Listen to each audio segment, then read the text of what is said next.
महादेव ने कहा, पार्वती ने कहा कि अच्छा बताओ हमारे भक्त बड़े हैं कि आपके भक्त बड़े हैं। तो महादेव ने कहा कि हम ये कैसे बताएं, चलो अपने अपने भक्त की परीक्षा ही ले लेते हैं।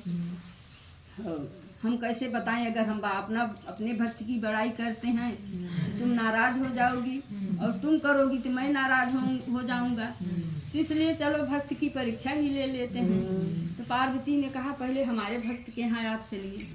तो महादेव ने कहा ठीक है। महादेव एक राजा के यहाँ गए। जब राजा के यहाँ गए, एक बहुत बड़े भिक्षुक का रूप धारण करके गए और पार्वती एकदम निखिद्ध रूप धारण की, फटा पुराना वस्त्र पहन के, सब कुछ आभूषण का त्याग करके एकदम निखिद्ध रूप धारण की। दोनों प्राणी एक वृद्ध ब्राह्मण के रूप बहुत निखिद्ध बन के गए, राजा के यहाँ गए। द्वार पर गए तो द्वारपाल से बोले कि राजा से जाओ कह दो कि कोई भिखारी आपसे मिलने आया है। तो द्वारपाल ने कहा बड़े बड़े तो राजा से मिल ही नहीं पाते हैं और तुम एक भिक्षुक होकर के आए हो राजा से मिलने, राजा तुमसे मिलेंगे?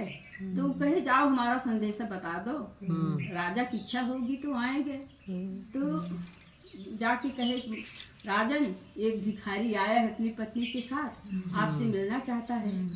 तो राजा ने कहा जाओ भगाओ, साले खाली रहते हैं, बताओ हमको उन्हीं से मिलने की जरूरत है, वो हमसे मिलकर क्या करेंगे, हम उनसे मिल सकते हैं, जाओ भगाओ भगाओ। फिर गए, कहे राजा आपसे मिलेंगे नहीं, आप चले जाइए। तब मैंने कहा कि जाओ कह दो महादेव पार्वती आए। पता नहीं किस रूप में भगवान आए की परीक्षा लेती मिले थी। तो कहीं जाओ कह दो महादेव पार्वती आए हैं।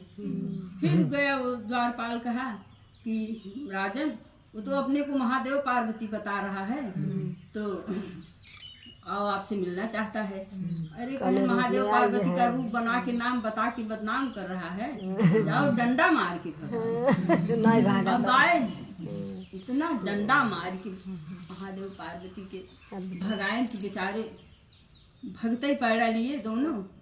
तब महादेव ने कहा देखो तुम्हारे ऐसे भक्त हैं, तुम इतना धन देती हो, धन के मद में वो किसी को पहचानता ही नहीं कौन हमारे यहाँ आया है कौन नहीं आया है। तो अपने राज सत्ता के मद में एकदम मद है, मदहोश है, वो कहाँ किसी को पहचान सकता है।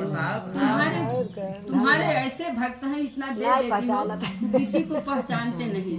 तब पार्वती एकदम खिसिया गई। तब कहती है महादेव आप अपने भक्त